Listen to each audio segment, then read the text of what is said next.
My name is Alina Whitmore, and I was 41 years old the day. My sister tried to take back the son she gave me 19 years earlier. She got pregnant at 16. My parents panicked. A baby, they said, would ruin the family name, ruin Renata's future, ruin the reputation they had spent 3 decades polishing. So they turned to me. I was 22. I had never held a newborn in my life. I took him anyway. I worked 2 jobs through his first 3 years, wrapped his Christmas presents in newspaper because I couldn't afford rolls of wrapping paper, and sat alone in every parent-teacher conference for 13 years running. My sister moved to Chicago, finished her degree, earned an MBA, married twice, and never once called to ask how her son was doing. Then he graduated high school, and my sister walked into that gymnasium carrying a bakery cake with pink lettering that read, "Congratulations from your real mom." What happened next made my mother cry, made my sister's fiancé walk out to his car and drive away, and made 200 strangers rise to their feet for a woman most of them had never met. Before I take you there, if you're someone who listens to stories about family and the moments that define us, hit subscribe. Drop a comment and tell me where you're listening from and what time it is where you are right now. This one's a long ride. Stay with me. Let me take you back 19 years, to the night my mother called at 2 in the morning. I grew up in Cedar Hollow, Ohio, a town of about 10,000 people where the checkout clerk at the grocery store knew your report card before your parents saw it. My sister Renata is 6 years younger than me. She was the pretty one, the one who walked into a room and made people smile just by existing. I was the other one, the one who set the table, drove Renata to dance class every Tuesday and Thursday because our mother said it was good practice for when I had children of my own someday. Our mother, Diane, had a simple philosophy she never once questioned out loud. Renata was fragile. Renata needed protecting. I was the reliable one, which in our house meant I was the one nobody checked on because I would just figure it out.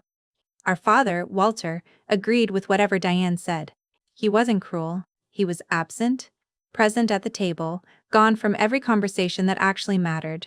I was 22 this spring. Everything changed. I'd just finished my bachelor's in education at Ohio State and had been accepted into a fully funded master's program. I had a plan, a timeline, a studio apartment with a window that faced a parking lot, which I thought was beautiful because it was mine. Renata was 16, a sophomore, dating a boy named Brandon who drove a Mustang and worked the ticket counter at the movie theater on weekends.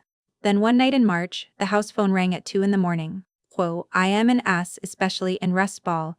I drove the 40 minutes home in the dark. Diane was sitting at the kitchen table with a cup of tea she wasn't drinking. Walter stood by the refrigerator, arms crossed, staring at a spot on the floor. Upstairs, I could hear Renata crying through the ceiling. My mother didn't look up when I sat down. She slid a piece of paper across the table. An ultrasound printout, 4 months along. 4 months, and Renata had told no one. My mother's first words weren't about Renata. They weren't about the baby, or about Brandon, who had already stopped returning calls. Her first words were, "The neighbors cannot know." I remember the clock on the wall, 11 minutes past 2. The tea going cold. My father clearing his throat and saying absolutely nothing. My mother laid out the options like a general briefing troops. Adoption, but that meant paperwork, and paperwork meant the wrong people finding out. Keeping the baby. But Renata was 16, and Diane would not have a teenage mother living under her roof. It would undo everything we've built, she said, as though what she'd built was more than a mowed lawn and a good name at church. Then she got up, went to the hall closet, and came back holding a small yellow blanket folded into a neat square. Cotton, soft with age. This was yours, she said, and set it in my hands. When you were born. I held it. It smelled like cedar and dust. My mother sat back down and looked at me, really looked at me for the first time since I'd walked in. You have to help, she said. You're her sister. The next morning she made it plain. If I didn't take the baby, they'd call an adoption agency by Friday and the child would go to strangers and we would never speak of it again. I asked the only question that mattered. What about Renata? Does she want to keep the baby? My mother waved a hand like I'd asked about the weather. Renata's a child. She doesn't know what she wants. My father nodded. He always nodded. I found Renata on the couch, knees pulled to her chest, wearing a hoodie 3 sizes too big, mascara smudged under her eyes. A scared 16-year-old who had no idea what was happening to her own body. Renata, I said. What do you want? She looked at our mother. Quote, then at me, then at the floor. I want to go away, she whispered. My mother pointed at me like a lawyer resting her case. There, you heard her, she has school. She has her whole life ahead of her. She has school, remember that line? 19 years from now, in a gymnasium full of 200 people, it will mean something entirely different. I drove home that night with the yellow blanket sitting on the passenger seat. I hadn't said yes. I also hadn't said no. In my family, those were the same thing. 2 weeks later, I called my mother and told her I'd do it. I withdrew from my master's program the next morning. Caleb was born on July 14th at 3007 in the afternoon. 6 pounds 9 ounces, a full head of dark hair, and a scream that could strip paint off a wall. I was in the delivery room. Renata, of course, was there too. It was her labor. My mother stood by the door with her arms crossed, watching the clock. My father waited in the hallway, probably studying that same spot on the floor. 11 hours of labor. Renata was brave, I'll give her that. She gripped the rail, breathed when the nurse told her to breathe, pushed when the nurse told her to push. 16 years old, and her body doing something extraordinary. When the nurse cleaned him and held him out and asked, "Who wants to hold him first?" 3 adults stood in that room and none of them moved toward the baby except me. Renata turned her face to the wall. My mother didn't move. The nurse looked at me. I took him. 6 pounds 9 ounces. His fist closed around my finger, and he stopped crying, like he'd been waiting for the right person to show up. "Who's taking him home?" the nurse asked. "Linz." The longest silence of my life? "I am," I said. 3 days later, I carried Caleb into my one-bedroom apartment on Elm Street with a crib borrowed from a coworker, a box of store-brand diapers, and that same yellow blanket.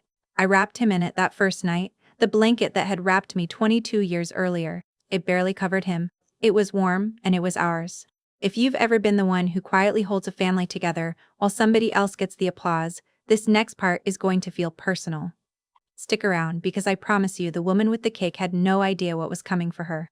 The first year nearly broke me. Caleb had colic, 4 straight hours of crying every night between 8 and midnight. I paced my apartment humming half-remembered songs, watching the clock, praying for silence that never came fast enough.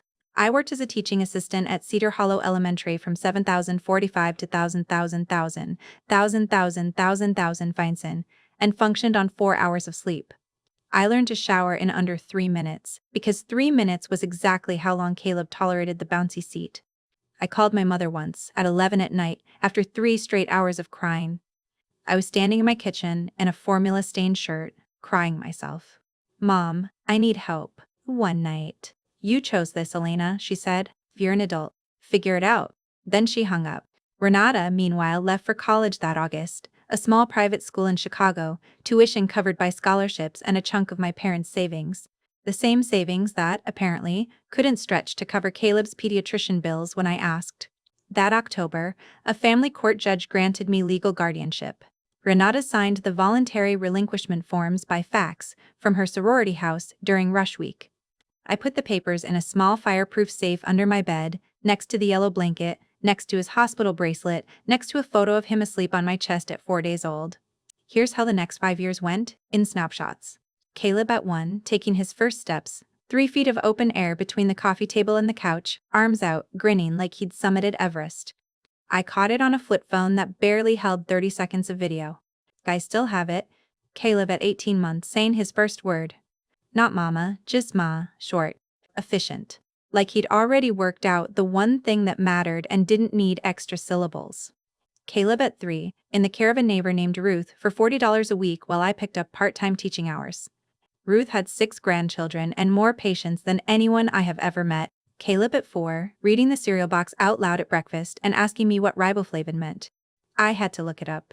Caleb at 5, first day of kindergarten. I stood at the school gate for 15 minutes after he walked in, just in case. He never looked back. He marched in with his backpack and disappeared, and I sat in my car afterward and cried, proud and devastated in the exact same breath. Nobody from my family visited during those 5 years, not once. No cards, no calls. My mother phoned occasionally to ask how I was managing, never to offer help. My father sent a $50 check on Caleb's 3rd birthday. No note, just the check. I remember doing the math on that check at the time, sitting at my kitchen table with a calculator, because that's the kind of thing you do when you're 25 and raising a toddler alone on a teaching assistant's salary. $50 covered about a week and a half of formula, or roughly 9 packs of the store-brand diapers I bought 2 at a time because buying more meant a bigger bill I couldn't cover that week. I wasn't angry about the amount. I was angry that it came with nothing else attached. No call to ask how he was sleeping, no question about whether I needed anything bigger than money. Just a check, folded once, in an envelope with no card inside it. The Christmas Caleb was 3, it was just the two of us. I wrapped his presents in newspaper because I couldn't afford wrapping paper. He didn't notice. He thought the comics page was part of the gift. When Caleb was 6, Renata called on a Tuesday evening while I was making spaghetti. Her voice had changed, deeper, more polished, like she'd taken a class in sounding like an adult. She didn't ask how Caleb was doing in school, what he liked to eat, whether he'd outgrown the colic. She asked about a car, a Toyota Camry she'd left in our parents' garage 6 years earlier. She needed to sell it for cash for her apartment deposit. "I'm graduating in the spring," she said. 42 seconds. I timed the call afterward because I couldn't believe that was the whole thing. That night my mother called to remind me not to make things difficult for Renata. "I'm not making anything difficult for anyone," I said.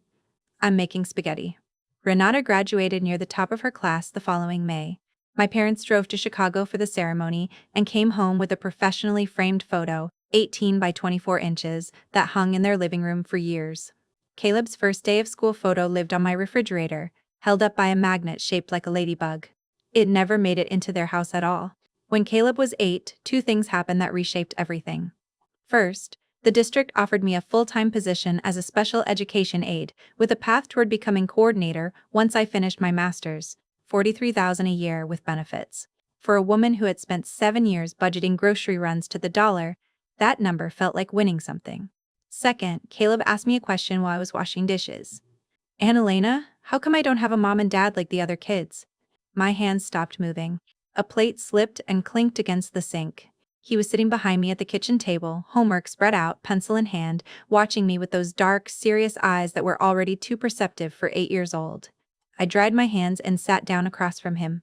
"Caleb, I love you more than anything in this world. Your birth mom loves you too, in her own way. But I'm the one who's here. I'm the one who's always going to be here." He studied my face for a long moment. "I know," he said. "I just wanted to call you Mom instead of Aunt Elena. Is that okay?" I had not cried in years. Not when my mother refused to help. Not when Renata called about a car instead of her son. Not one single Christmas. But when an 8-year-old asked permission to call me Mom, I broke completely. He climbed off his chair and hugged me, small arms, tight grip, smelling like pencil shavings and grape juice. "It's okay, Mom," he said, using the word for the first time. That night, after he went to bed, I opened the fireproof safe and read through the guardianship papers by lamplight. My name on every line. Underneath them, the yellow blanket, folded, frayed at the corners, missing a quarter of its stitching by then. I was still holding it when I heard a small knock. Caleb stood in the doorway in dinosaur pajamas. "Mom, I can't sleep." "Me neither," I said. He climbed into my bed, saw the blanket, and reached for it. "That's my baby blanket." "It was mine first," I told him, "before it was yours." He folded it carefully, too carefully for 8 years old, and set it back inside the safe. "We should keep it safe," he said. "It's important." He had no idea how right he was. If someone in your life showed up only after you'd already done the hard part, I want to hear about it in the comments, but only if this story is landing for you so far. Because what my family did next, they thought nobody would ever find a record of. They were wrong. I told Caleb the whole truth when he was 13, sitting on the porch on a Sunday afternoon. He'd been circling the subject for months with questions that weren't quite direct. Why did Grandma Diane always introduce him as Renata's son? Why wasn't there a single baby photo of him in the family albums? Why had he never met Brandon? Whoa, so I told him. The 2 a.m. phone call, my mother's ultimatum, the yellow blanket, and the 40-minute drive home in the dark. Renata at 16, scared, not ready. The guardianship papers. The fact that his biological mother hadn't called, written, or visited in 13 years. I didn't editorialize. I didn't tell him Renata was a bad person, or that my mother was wrong. I just told him what had happened in order, the way it happened. He listened without interrupting. When I finished, he went inside and closed his bedroom door and didn't come out for 2 days. On the 3rd morning, he appeared at the table already dressed for school. I'd made scrambled eggs. He ate 3 bites, then said, "I'm not angry at her. At Renata? At any of them. I'm just sad for her. She missed everything." He went to school. I sat at the table for 20 minutes holding a spatula, not breathing right. He kept calling me Mom. He never asked to meet Renata, never asked to call my parents. He just kept being 13, awkward, sharp, growing 3 inches that one summer, and he kept being mine. While I raised Caleb, Renata was collecting accomplishments the way other people collect stamps. An MBA, a marketing director title by 28, a corner office, a company car, the kind of career that photographs beautifully for LinkedIn. She also collected marriages. The first husband was named Preston. I never met him. That one lasted 2 years. The second was named Marcus. I never met him either. 14 months, and it was over. Every time Renata's marriage ended, my mother called. Not to ask how Caleb's math test had gone, or to mention that he'd made honor roll for the 4th year running. She called to remind me not to add stress to Renata's life. Your sister's going through a hard time, she said after the second divorce. She doesn't need judgment from anyone right now. I haven't spoken to Renata in 3 years, I told her. Dead. But that way. Hell. My sister married twice, divorced twice, and never once sent her son a birthday card. July 14th came and went year after year, and the mailbox stayed empty. The post office knew my address. She simply never used it.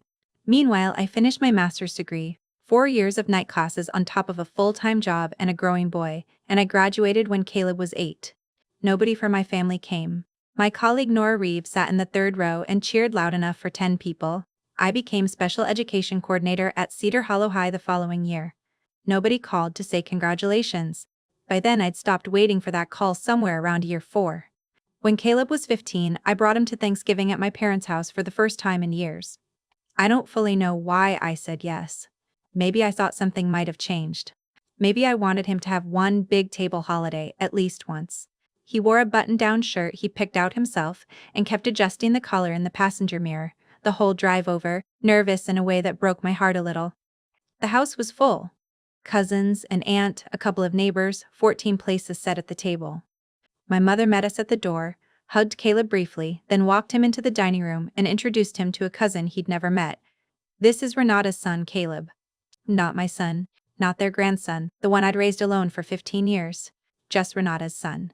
Caleb's hand found mine under the table and squeezed.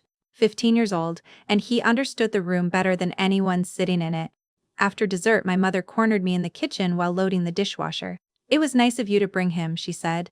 Renata will be glad to know he's doing well. Maybe Renata should ask him herself, I said. She gave me the look, the one that meant you're being difficult again. We drove home in silence. Caleb broke it first. I don't need to go back there, Mom. There's a stretch of years I skipped over, and I want to go back and fill it in because it's the part that explains everything that came later. When Caleb was 9, he broke his arm falling off the monkey bars at recess. I got the call at work during a staff meeting and drove to the school with my hands shaking so badly I nearly missed the turn onto Route 9. He was sitting in the nurse's office holding his wrist against his chest, trying not to cry in front of the other kids being checked in for stomach aches. I signed him out, drove him to urgent care, sat with him for 3 hours while they set the bone, and slept on the floor of his room that night in case he needed anything. I called my mother the next morning, mostly out of habit, to let her know. Kids break bones, she said. He'll be fine. That was the entire conversation. Nobody in my family sent a card, called to check on him, or asked how the cast was healing. Ruth, the neighbor who used to watch him as a toddler, showed up 2 days later with a casserole and a permanent marker so she could be the first to sign his cast. She wrote, "Get well soon, tough guy, love, Miss Ruth," in looping cursive, and Caleb kept that cast until the day the doctor cut it off, then asked if he could keep the pieces. When he was 10, I started a folder. I didn't set out to build evidence of anything. I just wanted somewhere to put the report cards, the certificates, the little school photos nobody else was asking for. Perfect attendance in 3rd grade. A blue ribbon from the science fair for a volcano that actually worked, baking soda and vinegar, and a little too much red food coloring that stained my kitchen counter for a week. A hand-drawn Mother's Day card that said, in shaky 10-year-old handwriting, "You are the best mom in the whole world," misspelled and perfect. I kept that folder in a drawer in the kitchen, and it grew heavier every year without my ever really deciding to keep it. By the time he graduated, it held over 200 pages. I never once imagined I'd need it as anything other than a scrapbook. It turned out to be something closer to a ledger. When Caleb was 11, my mother hosted a birthday party for Renata's 30th in Chicago and flew half the family out for it, including 2 cousins Caleb had never met. Nobody mentioned it to us until after the fact, when an aunt posted photos online, a rented event space, a live band, a cake 3 tiers tall. That same month, Caleb had a school play, playing the role of a tree in the 3rd grade production of a story about the water cycle. 3 lines. A green felt costume I sewed myself out of a bedsheet at midnight because the craft store closed at 9. I recorded it on my phone and sent the video to my mother with no caption. She never watched it. She never watched it? I know, because there's a little scene receipt in that thread that never changed to a heart or a reply, just sat there for 6 years, unread in every way that counts. When he was 12, he asked if he could join the debate team, and I drove him 45 minutes each way to practice twice a week for 3 years, because the program at the middle school got cut for budget reasons and the only team left met at the high school across the county line. I graded papers in the parking lot during those practices, 3 hours at a stretch, engine running for heat in the winter, engine off and windows down in the summer. I never once told him it was a hassle. I never once wanted him to know. When he was 14, Renata got engaged the first time to Preston Cole, and there was a bridal shower and an engagement party and, eventually, a wedding with 200 guests that I heard about secondhand from an aunt who assumed I already knew. Caleb was not invited. I was not invited. We spent that same weekend at a Model UN conference 3 states away, where he represented Kazakhstan in a mock Security Council session and stayed up until 2 a.m. redrafting a resolution on water rights with 2 kids from a school in Cleveland he'd just met that morning. He won an award for Outstanding Delegate. Nobody in my family ever asked to see the little certificate. I still have it, in the folder, page 112. I want to be clear about something. I wasn't counting these things to build a case. I didn't know back then that I'd ever need to lay them out in order like this. I was just a woman raising a kid, keeping the things worth keeping, the way most parents do. It's only looking back now that the pattern is so obvious it almost embarrasses me that I didn't see it sooner.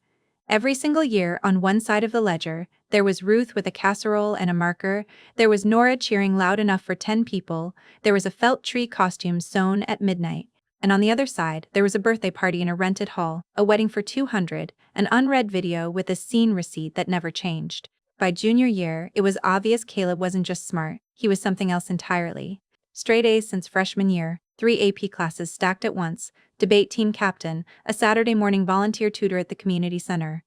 His teachers stopped me in hallways to use words like gifted and exceptional and ask if I'd considered early college admission. I'd mostly been considering whether he'd eaten dinner and had clean clothes for the morning. Everything else, the grades, the discipline, the ambition, was entirely his own doing. That October, his college counselor called me in. "Caleb's on track to be valedictorian," she said. "His essay is one of the strongest I've read in 20 years. She slid a printed copy across the desk. The title, centered in Times New Roman, "The Woman Who Chose Me." I read it in the school parking lot because I couldn't manage it in front of another human being. He wrote about the night I brought him home. The yellow blanket, learning to ride a bike in the apartment complex lot because we didn't have a driveway, newspaper wrapping paper on Christmas morning, the night he asked to call me Mom and I cried. He wrote, "Biology is an accident. Love is a decision." My mother made that decision every single day for 19 years and never once asked for credit. I sat in that car for 20 minutes before I trusted myself to drive. 2 months before graduation, Caleb showed me something on his phone. He'd come home from school on a Wednesday and set it on the counter, screen up. "Mom, you need to see this." A family group text, my mother, my father, Renata, an aunt, and uncle, that someone had accidentally added him to. Probably my mother, who could barely operate the thing on a good day. The messages went back 2 years. My mother, 14 months earlier, "When Renata's ready, she'll take Caleb back. Elena's just keeping him for now." Renata, 3 days later, "Give me a couple more years. I'm getting my life together." My father, a thumbs up emoji. My aunt, "Poor Renata. She's been through so much." My uncle, "Elena should be grateful she got to have a kid at all." I read every message twice. My hands stayed steady because they had to. For 2 years, my family had discussed the return of my son like he was a borrowed lawnmower, like I'd simply been storing him until Renata got around to picking him up. I set the phone down. "Why didn't you show me this sooner?" I asked. "Because I didn't want you to lose them," he said, "even though they don't deserve you." 17 years old, protecting me from my own family. I didn't call my mother. I didn't call Renata. I didn't scream or cry or throw anything. I went to my room, opened the fireproof safe, and checked every page of the guardianship papers, every signature, every notarized stamp. Then I closed it and went back to making dinner. If you've ever caught the people who were supposed to love you unconditionally planning around you like you were an inconvenience with a shelf life, hit that subscribe button and stay with me, because what happens at that graduation is something I still can't quite believe my son had the nerve to do. That night on the porch, I asked Caleb again why he'd waited to tell me. Crickets filled the silence for a while before he answered. "Because you'd have confronted Grandma," he said. "And then she'd have cut you off completely. And even though she doesn't treat you right, I know you still love her. I didn't want to be the reason you lost your mom. I wanted to tell him Diane had forfeited that title years ago. But the truth was more tangled than that. Truth about family always is. Caleb, I said instead, you and I are family. We have been since the day I brought you home. Whatever they're planning, it doesn't change what's legally and actually true. You are my son. I know, he said. I've always known. 6 weeks before graduation, my mother called with news, not about Caleb's valedictorian announcement, which the school had just sent home in a letter. Quote, about Renata. Your sister's met someone, she said, the way other people announce a lottery win. Preston Whitfield. Real estate. Very successful, very traditional. He wants a family, Elena. A real family. She paused. She told him about Caleb, about how complicated things were, how the family situation forced her to make a difficult choice. What choice was that? You know what I mean. The choice to let you help. Let me help. That was my mother's phrase for 19 years of solo parenting. He wants to meet Caleb, she went on. This could be her chance, Myra, her chance to finally have everything she deserves. The chance. Not Caleb's chance to know his biological mother. Not a chance for the family to heal, or for me to get some overdue recognition. The chance. Preston doesn't know the full story, does he? I said. He knows what he needs to know. He doesn't know she signed away her rights by fax from a sorority house. Silence on the line then. Don't ruin this for her. I hung up and sat on the porch steps for half an hour, watching the streetlights come on. When Caleb came out with 2 glasses of lemonade, I told him, Renata's coming. With her fiancé. I figured, he said. Are you okay with that? I've been okay for a long time, Mom, he said, setting his glass on the railing. I was okay at 8, asking to call you Mom. I was okay at 13, hearing the whole story. I was okay reading that group chat. I'm okay now. He stood and squeezed my shoulder. She can bring whoever she wants. She can bring a cake and a banner and a marching band. It won't change anything. 3 weeks later, Renata messaged him directly. An Instagram DM from an account with a professional headshot and 4,000 followers. Hey handsome, I know this is out of the blue, but I'm your bio mom. I've thought about you every single day. I would love to meet you. I'm coming to town soon. 3 heart emojis. Caleb read it twice, then typed a short, cool reply. Hi, thank you for reaching out. I appreciate you thinking of me. Growl. No emojis. No warmth offered where none had been earned. She answered within 90 seconds. Can't wait to see you at graduation. I'm bringing someone special I want you to meet. I thought about Renata at 16, signing papers by fax from a sorority house. And Renata at 35, typing I've thought about you every single day with 3 heart emojis. Same avoidance. Different font. She has school. I've thought about you every single day. 2 sentences, 19 years apart. The first one, at least, had been honest. 6 weeks before graduation, the school made it official. Caleb Whitmore, valedictorian, class of 2026, highest GPA out of 312 students. He'd give the address himself, 5 to 7 minutes, any topic he chose. I told him that evening and watched the quiet, contained smile cross his face. A smile that belonged entirely to him, inherited from no one in my family. I already started writing it, he said. Can I read it to you? Not yet, he said. You'll hear it from the 3rd row. For 6 weeks I heard him through his closed bedroom door, practicing, pausing, rewriting. I bought a new dress for the first time in 3 years. Nora helped me pick it out. Navy blue, comfortable enough to sit in a folding chair for 2 hours. Caleb ironed his own shirt. I'd taught him when he was 14. By now he was better at it than I was. The phone call came 9 days before graduation. My mother, no greeting. Renata will be at the ceremony. She's bringing Preston. They're flying in from Chicago. Fine. Don't make a scene, Elena. I have never made a scene in my life. This is an important day for Renata. An important day for Renata, not for the boy graduating, not for the woman who'd helped him with homework every night for 13 years. She's bringing a cake, my mother added. Something special to celebrate. That's nice, I said, because there was nothing else worth saying. Graduation morning I woke at 5:30 and never went back to sleep.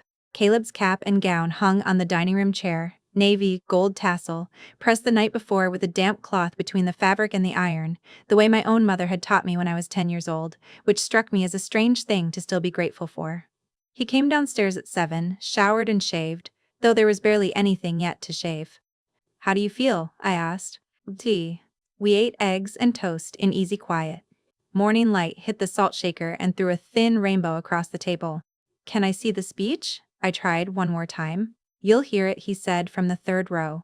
When I came back downstairs dressed, he was adjusting his cap in the hallway mirror, and I noticed something small and yellow folded in his hand. A blanket. 19 years old, frayed at every edge, and he was tucking it into the inside pocket of his vest. He caught my eye in the mirror. "For good luck," he said and smiled. I didn't ask anything else. The gymnasium at Cedar Hollow High holds about 400 people. That morning, every seat was full. Rows of folding chairs on the gym floor, a small stage with a podium and a banner reading Class of 2026. The school orchestra tuned in the corner.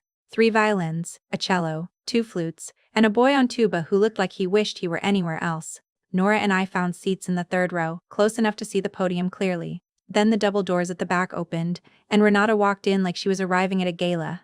Emerald wrap dress, auburn hair in loose waves, heels clicking against the hardwood. Preston walked beside her in a gray suit and a silver watch, the kind of man who surveys a room like he's pricing it.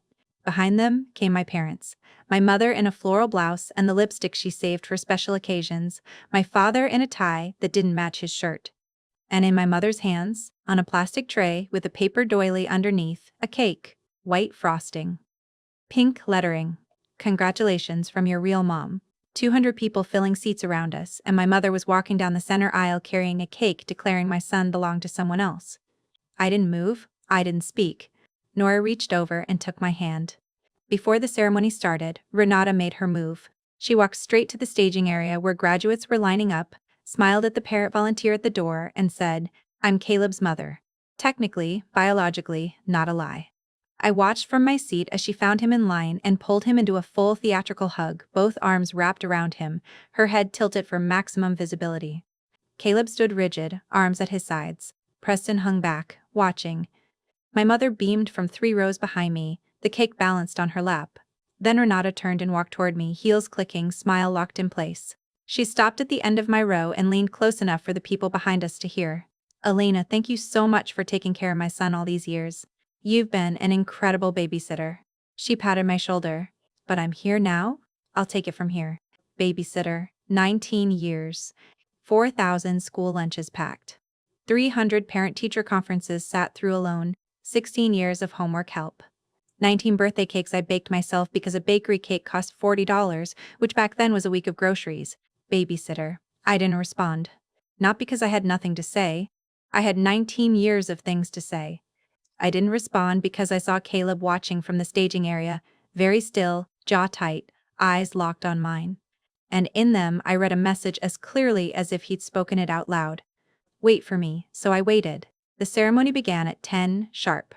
263 graduates crossed the stage in alphabetical order, name called, diploma handed over, a photo flash. Renata had migrated to the row directly in front of me, phone up, recording every student who wasn't hers and lowering it the second they were. My mother guarded that cake on her lap like it held state secrets. My father stared straight ahead, hands on his knees. Then I heard it. Caleb Whitmore. Everything else in that gymnasium fell away. The crowd, the cake, the emerald dress, the silver watch. He crossed the stage tall and steady, cap perfectly level, shook the superintendent's hand, took his diploma and looked down at me in the 3rd row. He winked. Then he walked to the podium because the valedictorian address was next, and every person in that room was about to find out exactly who Elena Whitmore was.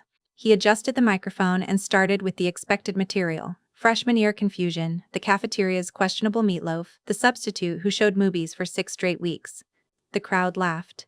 Renata laughed loudest, her hand on Preston's arm. He talked about what the school had given him. Teachers who stayed late, a janitor who knew every student's name, a librarian who kept a hidden stash of granola bars for kids who came to school hungry.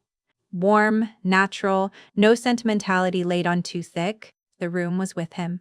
Then he stopped. He looked down at the paper in his hands for 3 seconds, maybe 5. He folded it, carefully, the same deliberate way he'd folded that blanket at 8 years old, and set it on the podium. When he spoke again, it was without notes. "I've been planning this speech for 6 weeks," he said. "I wrote 9 drafts. But I realized this morning that the most important thing I want to say isn't on any of those pages." The gymnasium went quiet in that specific way. A room goes quiet when 200 people realize, all at once, that something unplanned is coming. Renata leaned forward, phone still recording, certain her moment had arrived. "The person I want to thank most today," Caleb said, "is not a teacher, not a coach, not a friend. It's a woman who was 22 years old when she was handed a newborn and told, "This is your responsibility now." Linz. She'd never changed a diaper in her life. She'd just been accepted into a fully funded master's program, and she gave it up the very next morning without hesitation. He let that sit. She moved into a one-bedroom apartment and figured it out. 4 hours of sleep a night for the first year. A teaching assistant's salary. Store-brand diapers. She wrapped my Christmas presents in newspaper because she couldn't afford wrapping paper. Somewhere behind me, someone sniffed. A mother, probably, who recognized that particular bone-deep exhaustion. She went back to school when I was 5. 4 years of night classes. She graduated with a master's in special education, and nobody from her family showed up. One friend sat in the third row and cheered loud enough for 10 people. Nora's hand tightened around mine until I lost feeling in my fingers. She helped me with homework every night for 13 years. She taught me to cook, to do laundry, to shake a hand and look someone in the eye, to iron a shirt, to write a thank you note by hand. She came to every conference, every school play, every awards night. She never missed one. Renata had stopped smiling. Her phone was still recording, but her hand had dropped into her lap. Her expression moved through confusion, recognition, and something that looked, for the first time in her adult life, like fear. Caleb looked straight at me. "She is not the woman who gave birth to me," he said.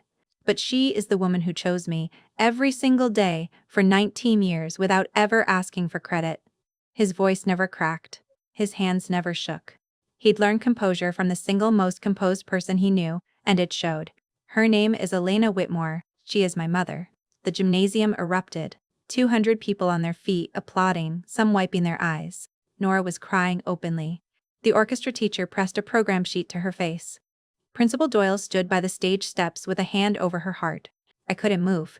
Tears ran down my face while my hands stayed folded in my lap, exactly where they'd been for the last 45 minutes, except now they were shaking. Renata sat 2 rows ahead of me, no longer clapping, phone forgotten in her lap, pointed at nothing. Preston looked at her, then at me, then up at Caleb, then back at her. My mother sat at the end of her row, the cake still balanced on her knees, the pink lettering, "Congratulations from your real mom," facing outward for everyone to see. Except now, those words meant something entirely different, because 200 people had just heard Caleb Whitmore name his real mother out loud, and it wasn't the woman holding the cake. He found me in the crowd and mouthed 2 words nobody else could see. "Thank you." The ceremony ended. Family spilled out onto the lawn. I was standing near the oak tree at the edge of the parking lot when Renata found me, heels sinking into the grass, mascara already smudging at the corners of her eyes. Preston trailed a few steps behind, hands in his pockets, mouth set in a thin line. "What was that?"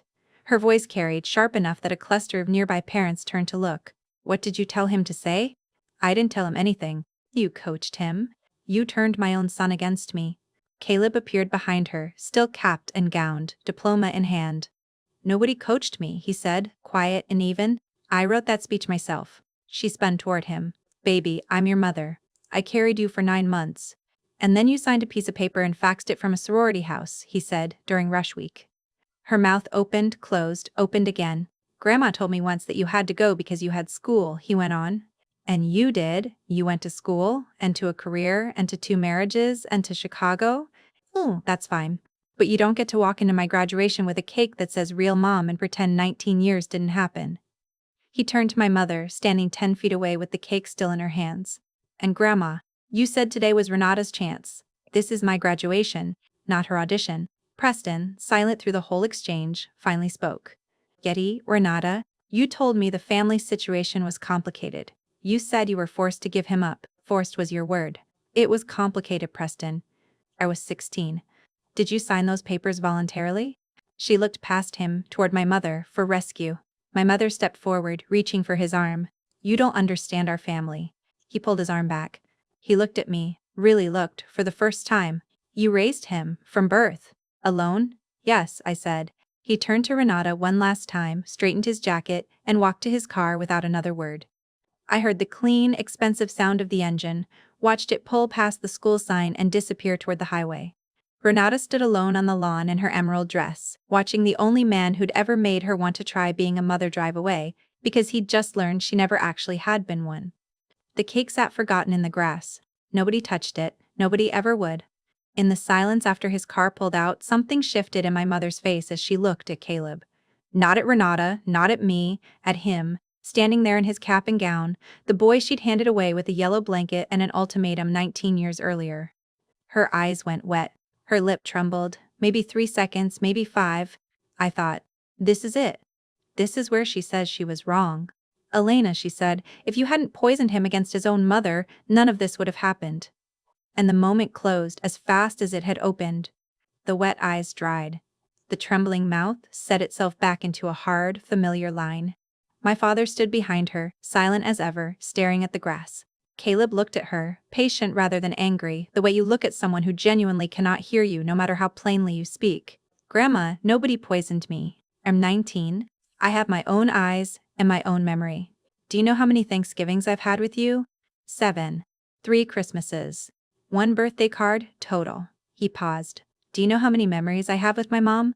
All of them. Every single one. Because she was there for every single one. She had no answer, because there wasn't one. He turned to Renata 3 feet away, arms wrapped around herself, mascara streaked. I'm not trying to hurt you, he said. I'm not angry. I'm not punishing you. But if you want to be in my life, you can be. Starting from right now, not from a cake, not from a DM that says my son, my pride, when you don't know my GPA or my best friend's name or what I'm allergic to. He blinked. What are you allergic to? Tree nuts. Since I was 4, Mom figured it out when I broke out in hives at a birthday party and drove me to the ER doing 60 and a 35. She sat in that waiting room 4 hours holding a juice box and praying. He reached into his vest, pulled out the small yellow blanket, unfolded it for a moment, then walked over and pressed it into my hand. This is yours, Mom. It was always yours. I held it. Thin as tissue, soft as memory, frayed at every edge, smelling faintly of cedar in 18 years of being someone's whole world. I couldn't speak. There was nothing left that needed saying. My son had said all of it. If any part of this is landing close to home, drop a comment and tell me. What's the one line your family used on you that you've never been able to forget?